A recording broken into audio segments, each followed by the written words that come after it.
stated earlier, our site is defined by what the EPA termed on the NPL listing. In this case, it's the Newtown Creek water body and the tributaries associated with it, not the terrestrial aspects or sites, inactive hazardous waste sites that might be found along the shores, even though we are aware that several sites have contributed contamination to the creek.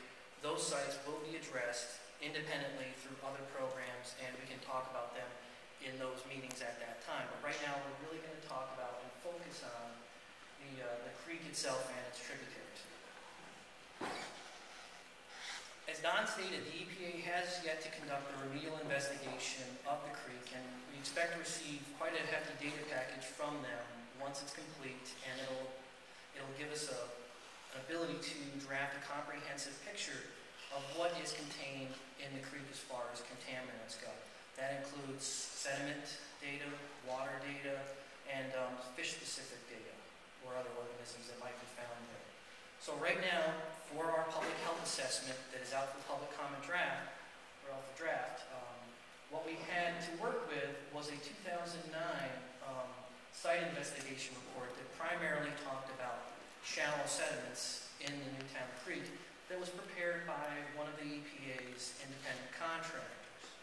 We also had an opportunity to receive some data from the New York City Department of Environmental Protection, and what that data was related to were bacteriological organisms found in the creek and at their monitoring stations located along different areas of the creek. Can you back that up?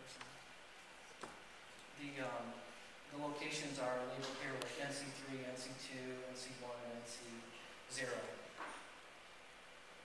So what we haven't used up to this point are data from inactive hazardous waste sites. And like I said, we know that they have probably contributed to contamination in the creek, but those sites, the contamination at those sites is kind of specific to the areas in which they're located, and they may not paint a picture right now of what creek-wide conditions are like.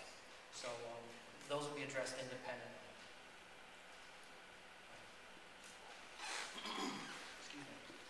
So how do we evaluate exposures? And the elements of exposures are, we have to have a contaminant source, which in this case would be contamination from the data that we have already in the creek.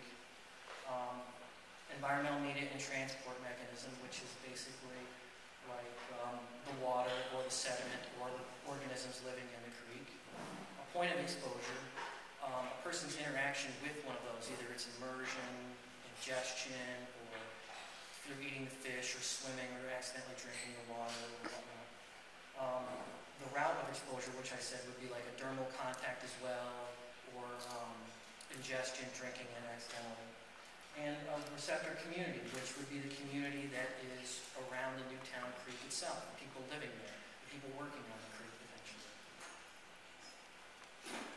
The data that we have, or the media that we've evaluated to date, consists of some water data, which would be our bacteriological information, our sediment data, which we have stated in our public health assessment that we don't expect any people to expose to the contaminants in the sediment thus far. Air is another media that we intend on evaluating, and the EPA's investigation of the creek will help us gather air data of not only the breathing zone on the creek, but also the breathing zone directly adjacent to the creek, so we can see if there's emissions of some sort of contaminants that may be migrating or volatilizing into the air and affecting the community surrounding it. And of course, the fish data. Unfortunately, right now we don't have data specific to the creek. What our fishing advisory has to use is the East River and its tributaries, the Newtown Creek being one of its tributaries. So our fishing advisory for the East River also counts for the Newtown Creek at this point. But after the investigation is complete, the fish data specific to the creek will be used to provide a fish advisory specific to the Newtown Creek.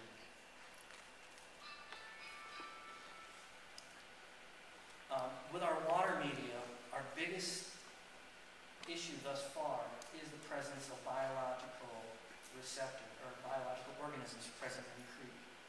What we're able to use was real-time data provided to us by the DEP. We had, our bureau that I work in is the Bureau of Environmental Exposure Investigation. We don't have regulations for bacteriological. So what we did is we farmed it out to another bureau in our Center for Environmental Health that handles bathing beaches and things of that nature. And their regulations are under Part 6 of the New York State Sanitary Code that says under certain conditions, certain biological contaminants found in a body of water can either present a harmful effect to people using that creek or body of water, or it's acceptable at the level that they're found. So the other aspect to an issue that we had with the creek as far as our people using it and exposures go was the physical hazards actually associated with the creek. High bulkheads, it's an active waterway, and so people really had a chance to interact with something that is far bigger than them and presents a very big hazard, like a barge plowing up the creek to one of these scrap yards that are along it. So that's one of our main concerns with people who use the creek for recreation at this point, as well as the biologicals.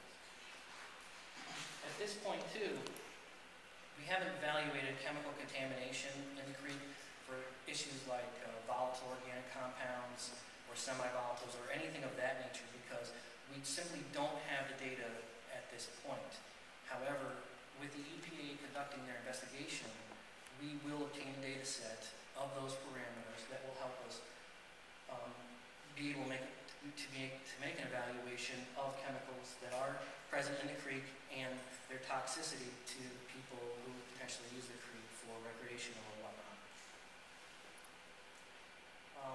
Same thing goes with our fish. We don't have specific fish information, so we ask people to strongly adhere to our fish advisory for the East River.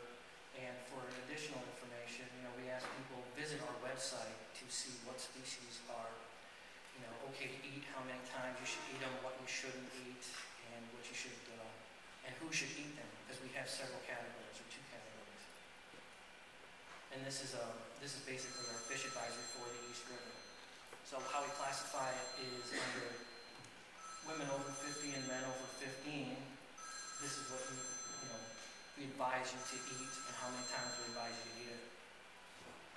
And come back to that. And for women under 50 and children under 15, these are our recommendations for the species of fish that are, at least within the East River and probably found within Newtown Creek itself. So in our public health assessment, we took a look at the data and we painted the picture with the information that we have at this point.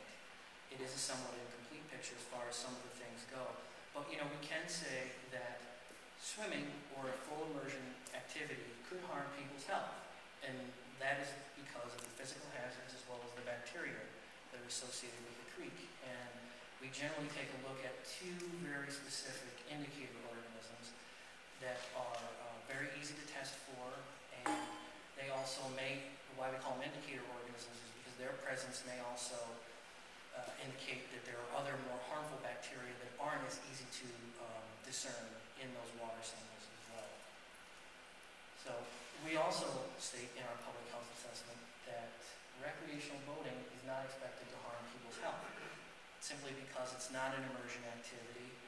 Your likelihood of contacting the water in the creek is minimal, and generally most people who do any kind of boating wear some sort of protective gear like shoes or pants or long sleeve shirts sometimes, which will also cut down on potential exposure areas such as contact. So in our public health assessment, the one thing that we are very stern about is that eating fish and crabs could harm your health based on the fishing advisory information that we have thus far. What's next in our public health assessment? Well, as Don stated, our current public health assessment is out for draft. We expect to finalize that pretty soon, but that doesn't mean everything is over. We will prepare other documents, which are basically smaller public health assessments, and they may contain information such as, what's going on with the air, what's going on with the volatiles, other things as more information information becomes available to us.